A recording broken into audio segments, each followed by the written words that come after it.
kuko nta kimwe na kimwe nigeze ndana umukobwa cy'umunsi cyo ndikubona birenze pe birakabije amasaha bayisangahe ndatawe saa 11 zirageze kandi ubundi nabaga saa 10 top nabaga namashe kumubona none ubu biracyagora ariko sinzi ukameze kwihangana ntegereje ndebe byari byo mama ndasa fasha kuko ndaye ntakoze body to body n'amaraso yahagara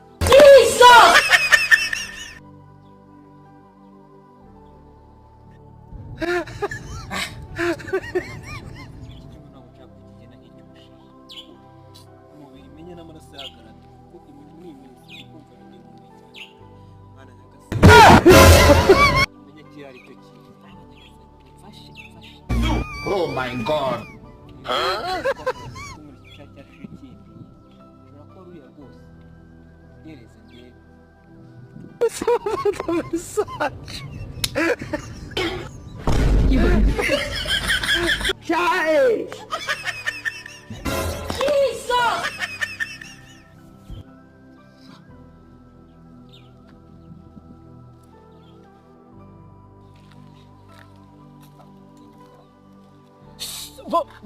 Baby.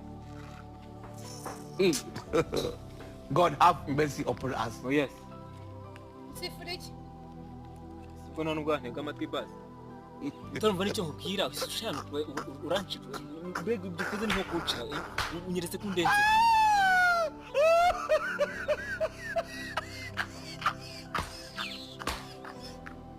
Okay, ngavuga.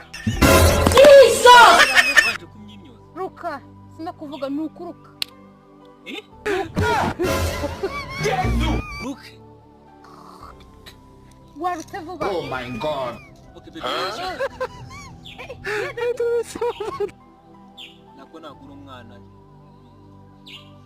Arya Kabagiye bari bonye. Nago reko nagushaka kabiri. Uri kunindira ruka vuba umbwire ngiye nikomereza basi iminota tuvugane. 3. Iminota 3. 3.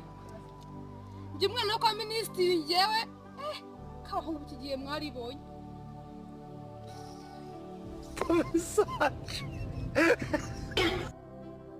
Umuntu wari mwiza teye neza ikimero icyutayi wazanye nyashi ariko mana ariko nta wamenya ko ufite amagambo mbava mu kanwa kawe ntago ngakosha uri n'umwana wo kwa minisitiri biteye ubwoba nta nubwo yemeye ku minota tuyonye ngo tuvugane ni ikibazo ariko reka wakoze ukuri sha uretse hari igihe uzabona ko wibeshye wanze ko umwanya iminota 3 nakubwiza ukuri waguretse Ramai uramenye ako kantu ni kabi Mungu